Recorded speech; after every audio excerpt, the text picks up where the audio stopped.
Shalom jemaat Tuhan.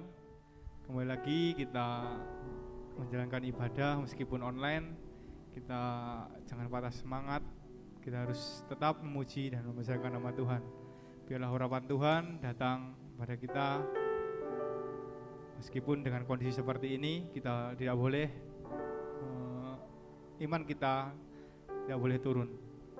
Mari kita berdoa. Terima kasih Tuhan atas kesempatan-Mu. Kami bisa menjalankan ibadah online dengan segala keterbatasan kami. Kami percaya Tuhan, urapan-Mu selalu turun atas kami. Dan Kau berkati Tuhan atas jalannya ibadah ini Tuhan. Biarlah ibadah ini bisa memberkati jemaat-jemaat yang rindu akan kasih dan setia-Mu Tuhan. Terima kasih Tuhan, pimpin sertai. Dan kami akan mulai ibadah ini dengan satu nama Tuhan Yesus Kristus. Amin.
Terjadi di sini.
Kau nyata di sini, kemenangan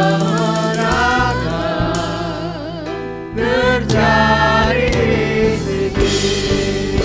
Oh, ku yakin Kau hadir di sini, ku rasakan kuasa yang tak terbatas. Ku yakin Kau nyata di sini, kemenangan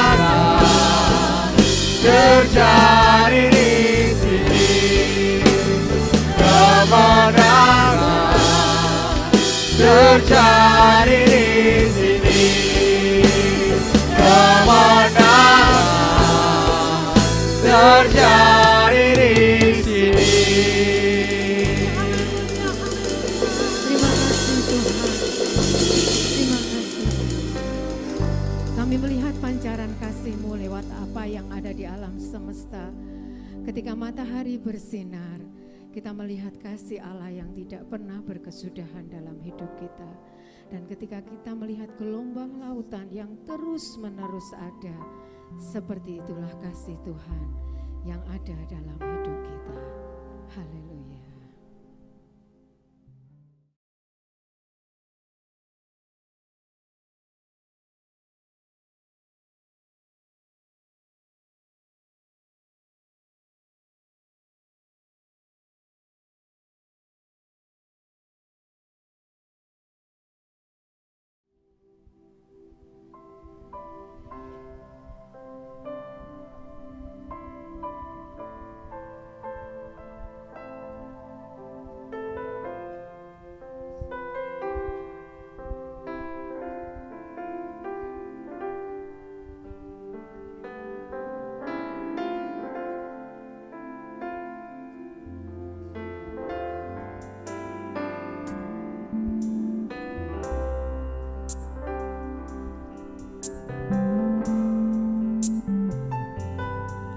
Seperti mentari yang bersinar, seperti itu kasih Bapa, seperti gelombang samudra, takkan pernah berhenti Kau mengasihiku. Seperti tingginya langit biru, demikian tinggi kasih Bapa. Sedalam lembah bayang maut, demikian dalam Kau tebus hidupku. Kasih-Mu lebih dari mentari yang tak pernah berhenti, memancarkan sinarnya. Cinta-Mu lebih dari samudra, tenggelamku di dalam kesetiaan-Mu Tuhan. Terima kasih atas cinta-Mu. Mari katakan bersama-sama. Seperti mentari yang bersinar. Seperti mentari yang bersinar, seperti itu kasih Bapa, seperti gelombang samudra, takkan pernah berhenti Kau mengasihiku. Seperti tingginya langit biru, demikian tinggi kasih Bapa, segala lembah bayang maut, demikian dalam Kau tebus hidupku. Kasih-Mu lebih dari mentari yang tak pernah berhenti, memancarkan sinarnya. Cinta-Mu lebih dari samudra, tenggelamku di dalam kesetiaan-Mu Tuhan. Kasih-Mu lebih dari mentari yang tak pernah berhenti, memancarkan sinarnya. Cinta-Mu lebih dari samudra, tenggelamku di dalam kesetiaan-Mu Tuhan. Kasih-Mu lebih dari samudra yang tak pernah berhenti, memancarkan sinarnya. Cinta-Mu lebih dari samudra, tenggelamku di dalam kesetiaan-Mu Tuhan. Kasih-Mu lebih dari mentari yang tak pernah berhenti, memancarkan sinarnya. Cinta-Mu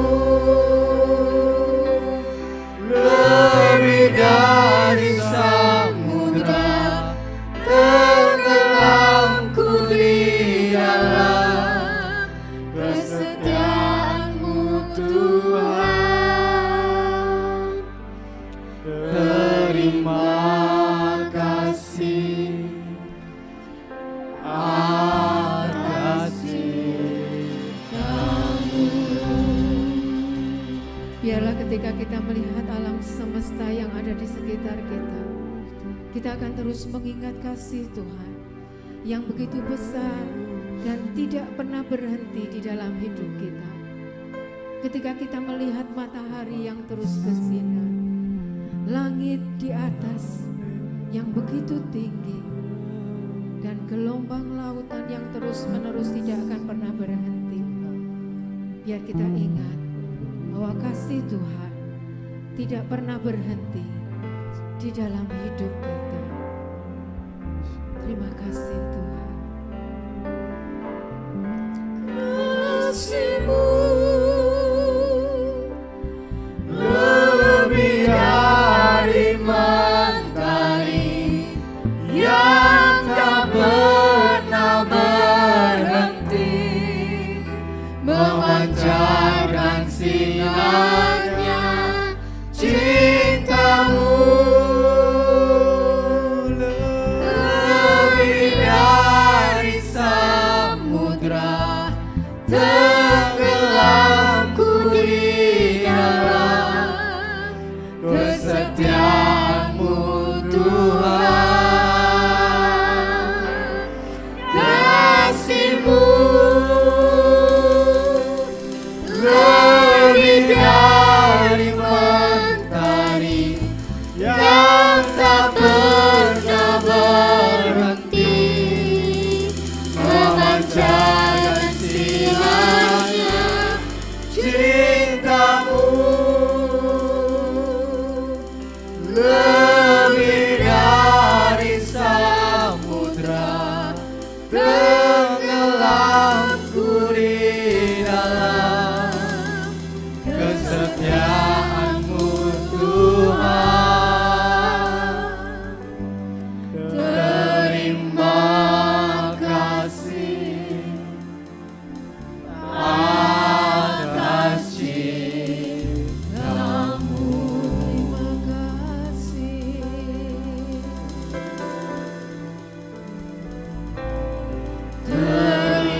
terima kasih Tuhan untuk setiap penyertaan-Mu Tuhan yang kami rasakan Tuhan.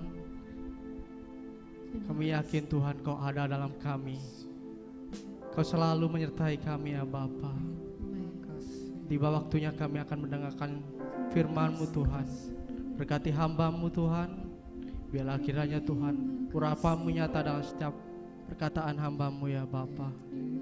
Dan terlebih lagi Tuhan urapi kami Tuhan yang mendengarkan firman-Mu Tuhan. Bila kiranya Kau berikan kerinduan kami lebih lagi Tuhan. Biarlah firman-Mu menjadikan kekuatan dalam setiap kehidupan kami Tuhan. Terima kasih Tuhan, terima kasih. Kami siap mendengarkan firman-Mu. Di dalam nama Tuhan Yesus kami berdoa. Haleluya. Amin.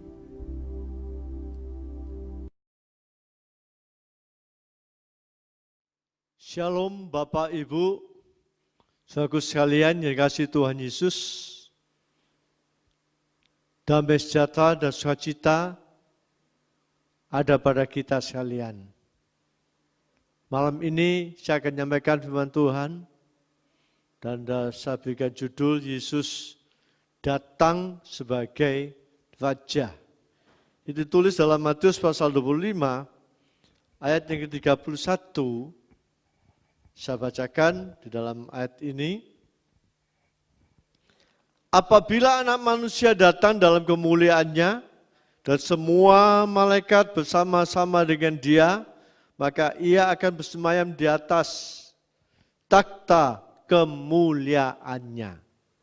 Kalau saya baca dalam Alkitab BIS, itu dikatakan demikian. Apabila anak manusia datang sebagai raja, diiringi semua malaikatnya, ia akan duduk di atas takhtanya yang mulia. Jadi saya ambil judul ini, saudara membacaan firman Tuhan di dalam Alkitab bahasa Indonesia sehari-hari. Kita tahu bahwa datang Tuhan Yesus yang pertama kali sebagai manusia, sebagai bayi di kandang Bethlehem, dia datang sebagai juru selamat. Lalu kita tahu kedatangan Tuhan Yesus yang kedua kali yang kedua dia datang sebagai raja. Ini dikatakan epiphania, bukan parousia. Parousia itu datang Tuhan Yesus yang kedua kali tahap pertama. Dalam ayat ini dikatakan bahwa Yesus datang diiringi dengan malaikat-malaikatnya.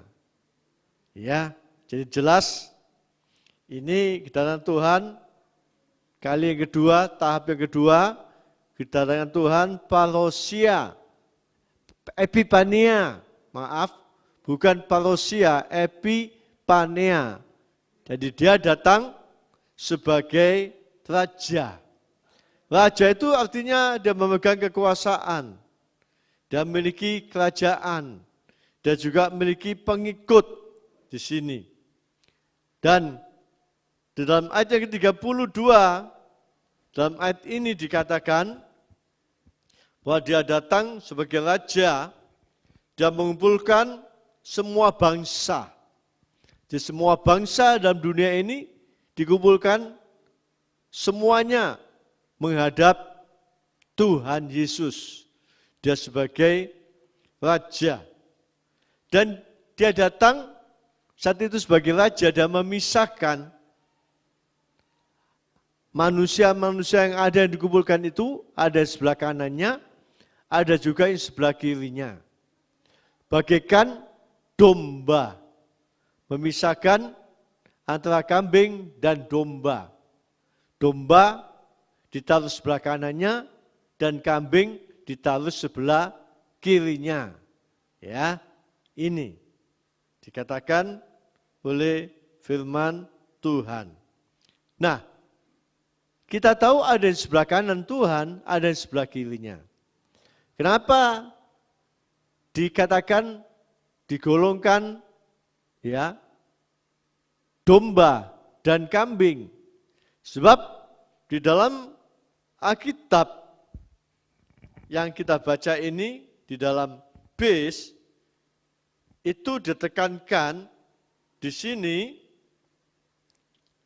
ayat 33. Orang-orang yang melakukan kehendak Allah akan dikumpulkan sebelah kanannya dan yang lain sebelah kirinya. Dalam base dijelaskan melakukan kehendak Allah ditaruh sebelah kanannya digolongkan sebagai domba. Dan yang berbuat kejahatan yang tidak melakukan kehendak Tuhan itu ditaruh sebelah kirinya. Ya, di sini dijelaskan demikian jelas. Nah, dan kita akan lihat sini tanda-tandanya orang yang melakukan kehendak Tuhan dan yang tidak melakukan kehendak Tuhan itu dijelaskan di dalam ayat yang ke-35. Dikatakan demikian, sebab ketika aku lapar, kamu memberi aku makan. Ketika aku haus, kamu memberi aku minum. Ketika aku seorang asing, kamu memberi aku tumpangan. Ketika aku telanjang, kamu memberi aku pakaian. Ketika aku sakit, kamu melawat aku. Ketika aku di dalam penjara, kamu mengunjungi aku. Nah ini tanda-tandanya orang yang melakukan kehendak Tuhan. Melakukan kehendak Tuhan itu tidak mudah. Ya, seperti dalam ayat ini yang pertama dikatakan, ketika aku haus, kamu memberi aku minum. Minum ini bukan berarti diberikan minum Fanta sirup. Alkitab mengatakan, kalau kamu memberi hambaku minum air putih secangkir, segelas, maka kamu memperoleh pahala. Air putih saja. Ya. Jadi ini dikatakan orang yang melakukan kehendak Tuhan itu memberikan minum orang yang haus. Tuhan Yesus sendiri dalam Yohanes pasal 7 ayat 37, dia memanggil orang-orang yang haus. Barang siapa yang haus, baiklah ia datang kepadaku dan minum. Jadi Tuhan sendiri tidak membiarkan orang itu dalam kehausan. Dia memanggil orang-orang yang haus, yang membutuhkan minum. Tuhan Yesus memberikan minum dan dia memanggil kepada siapapun yang haus untuk datang kepada Tuhan dan diberikan minum. Ya, di sini. Bahkan Paulus juga mengajarkan dalam Roma 12 ayat 20, jika seterumu haus, berilah dia minum. Jadi memberikan minum itu bukan orang yang bagian kita. Musuh kita pun, ya, yang tidak senang dengan kita berikan minum. Nah ini, jadi memberikan minum itu, ya, bagi orang yang haus. Tidak peduli siapapun itu juga, kalau haus diberikan minum. Ya, puji Tuhan. Dan dikatakan dalam ayat 35 ini juga, bukan orang yang haus saja, tapi juga dikatakan dalam ayat ini, ketika aku seorang asing, kamu memberi aku tumpangan, memberikan tempat. Jadi orang dulu itu kalau berjalannya itu jauh. Ya, rumah penginapan itu jarang ada seperti sekarang ini. Banyak penginapan, ya, bisa menginap dan membayar. Tapi pada zaman dulu itu, kalau orang bepergian, berjalan jauh, itu dia membutuhkan penginapan. Tapi tidak ada penginapan seperti sekarang ini dalam jumlah yang banyak. Ya, tapi Alkitab mengatakan memberikan tumpangan bagi orang asing. Ya, zaman dulu sama zaman sekarang ini beda Bapak Ibu. Kalau zaman Solo dulu itu kalau orang berikan tumpangan tempat tinggal, ya, yang ada pada kita, tempat kamar yang kosong, itu tidak masalah, aman-aman saja. Tapi kalau zaman sekarang ini orang tidak kenal, diberikan tumpangan, wah ini sangat bahaya sekali. Ya, ini Alkitab tulis pada zaman dulu, dikatakan memberikan tumpangan. Ini tidak mudah. Ya, saya sendiri banyak juga menolong orang memberikan tumpangan, ya, bagi orang-orang yang membutuhkan tempat tinggal. Kami yang lalu mengumpulkan 4 orang tua, mbah-mbah, yang berikan tempat 2 kamar, 1 ditempati oleh suami istri, dan satunya ditempati mbah-mbah orang 2. Dan semuanya yang 3 ini sudah meninggal, dan yang 1 kembali kepada keluarga atau ponakannya. Pernah juga saya memberikan tumpangan pada saudara seiman yang lain, yang saya belum kenal betul, ya, dia datang pertama kali di tempat ini, saya berikan tempat di belakang gereja, ada kamar kosong. Ada juga butuhkan tempat tinggal juga, belakang gereja ada tanah kosong, dia membangun gubuk dan dia tinggal di situ. Ya, memang ini firman Tuhan tidak mudah kita dapat lakukan. Tapi biarlah kita lakukan, ya, seturut dengan kehendak Tuhan. Ya, nah ini, sebab kita tahu dalam Ibrani 13 ayat 2, ya, kalau kita memberikan tumpangan kepada orang, berarti kita menjamu malaikat-malaikat Tuhan. Ibrani 13, coba kita baca, 13 ayat yang ke-2 di sini dikatakan,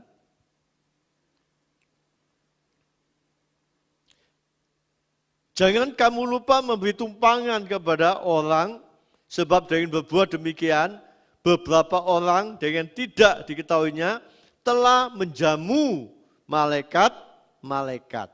Menjamu malaikat-malaikat. Luar biasa. Ya.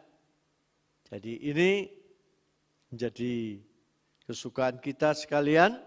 Kalau kita menolong orang, berikan tumpangan, maka sama dengan kita menjamu malaikat-malaikat Tuhan. Wah, luar biasa. Ya, puji Tuhan. Lalu kita lanjutkan lagi dalam ayat ini. Dikatakan ayat 36. Dalam Matius pasal 25 ayat 36 dikatakan demikian, ketika aku telanjang, kamu memberi aku pakaian. Jadi Tuhan mengajarkan buat kita sekalian, kalau kita melihat saudara kita yang tidak memiliki pakaian, pakaiannya hanya itu-itu saja yang dipakai, nah perlu kita juga menaruh perhatian, memberikan pakaian, ya, yang pantas pakai, atau membelikan pakaian yang baru. Ya, ini Alkitab. Ya. Sebenarnya saya teringat dengan Ibu Tabita atau Ibu Dorcas. Dia tukang jahit pada masa hidupnya, dia memperhatikan janda-janda. Dia jahitkan pakaian dan berikan janda-janda. Pada waktu dia meninggal, janda-janda ini yang dibuatkan pakaian datang, dia cerita bahwa aku pernah ditolong, dibuatkan baju oleh Ibu Tabita atau Dorcas ini. Jadi kita lihat bahwa orang lain yang menceritakan kebaikan kita, bukan kita yang menceritakan. Tanpa kita menceritakan, memberikan secara diam-diam, maka orang lain yang merasa ditolong, merasa dibelikan baju, diberi baju, dia akan cerita banyak orang. Sehingga banyak orang dapat mengetahui bahwa kita ini adalah orang yang percaya kepada Tuhan sebagai murid-murid kepada Tuhan Yesus. Nah, dikatakan lagi di sini ayat 36 dikatakan ketika aku sakit kamu melawat aku, bukan melawat, mengunjungi. Ya. Tuhan tidak suruh kita melawat, tapi melawat, mengunjungi. Jika ada sesuatu kita sakit, kita perhatikan, jangan kita tahu saja berita itu, waduh kasihan, ya. Hanya tahu dan mengucapkan hanya kasihan, tapi perlu kita juga mengunjungi, menengok, ya. Nah, menengok. Kalau zaman sekarang kita ini, ya. Dan adanya virus COVID, banyak orang takut mengunjungi orang sakit. Apalagi di rumah sakit, takut. Ya. Tapi ini Alkitab dikatakan, kalau ada saudara kita yang sakit, kita menengok. Ya. Kita melawat dia. Ini satu bukti persaudaraan di dalam Tuhan. Ya. Puji Tuhan. Dan ayat selanjutnya dikatakan dalam ayat ini,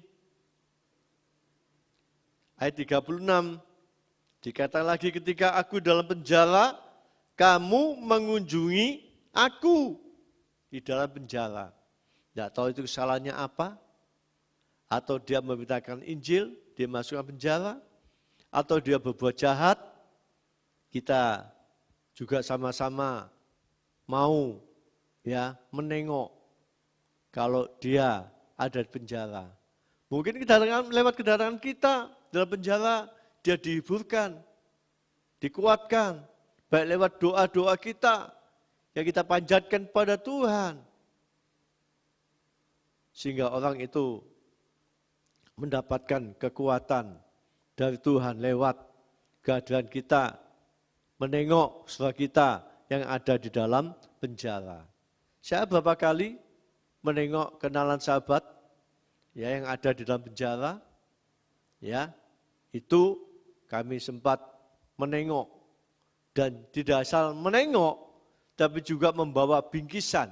Sebab di dalam penjara itu membutuhkan minuman dan makanan. Sebab saya tahu cerita orang yang saya kunjungi, dikasih aqua, wah seneng masalah. Karena apa?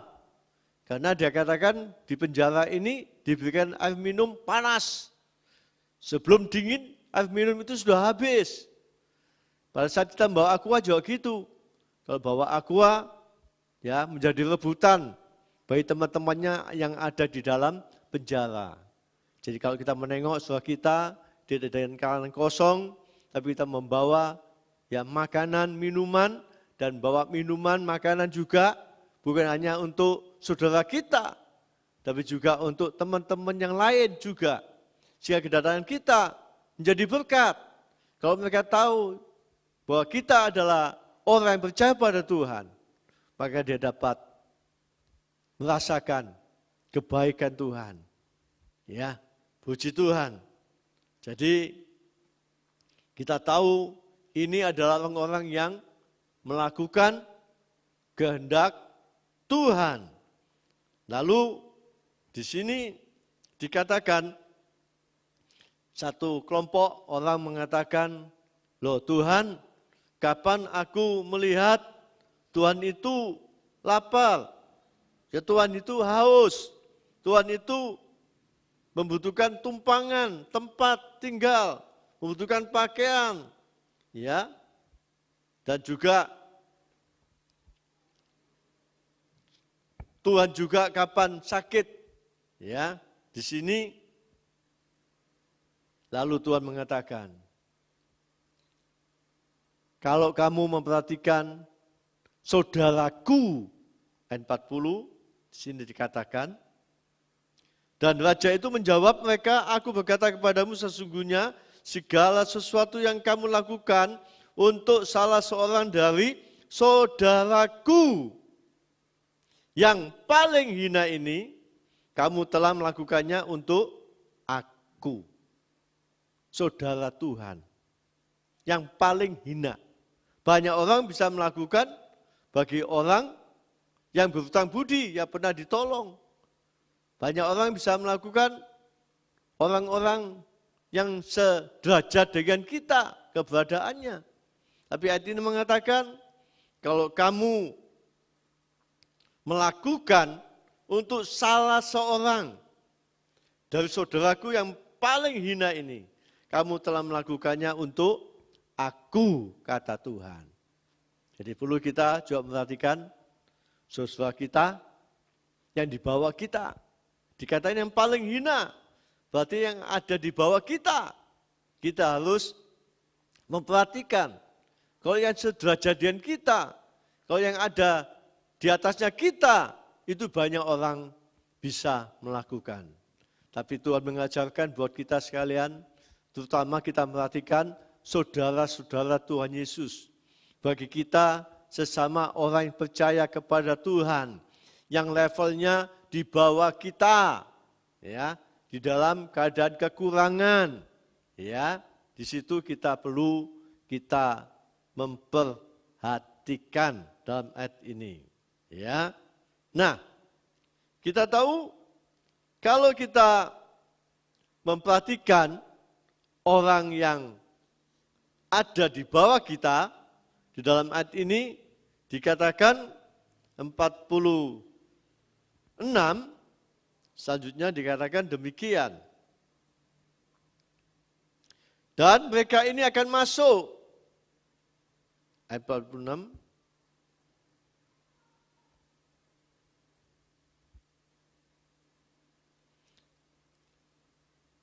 dikatakan bukan 46, itu yang ada di atasnya, ya.